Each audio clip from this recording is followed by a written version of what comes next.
Let's take a look at how we can use the select object function to speed up our workflow and select various elements of our design without having to manually select them ourselves. First of all, let's go to the top of our screen and choose select, and then scroll down to select object. As you can see, there's a huge list here of really helpful and really varied options we have. If I start off at the top, you can see we have art text, frame text and path text. If I just simply select art text, that takes me straight to my Endless Summer title I have here. With the auto scroll option in my layers panel shown here, it will also direct you straight to that layer in your layers panel too. So now I could simply resize that like so, or I could change the colour to match the design a little bit more. But let's just undo that for now and check out some of the other options we have. Further down the list we have curves, open curves and closed curves, especially handy when you're working with the pen tool and creating your own vector lines and you need to locate those individual curve elements. After that, let's select shapes.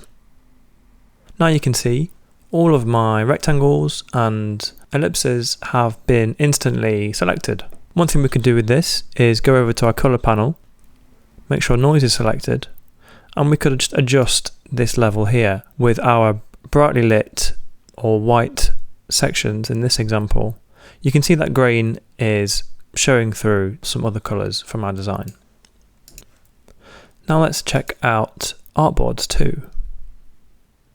By selecting that, I'm then taken straight to the top of my layer panel where I can now double click to easily rename the artboard.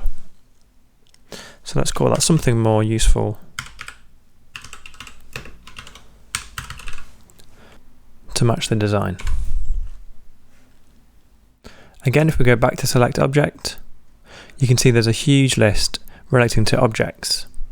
This is really handy when you've got various objects that have very specific characteristics to them, such as dashed or undashed, or even transparent or opaque objects too.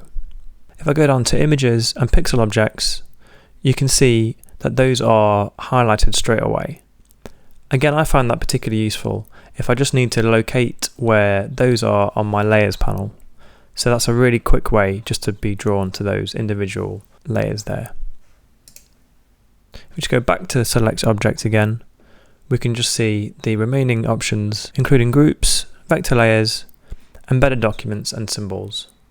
And again, if I go to vector layers, that will take you straight to those specific layers there within your design.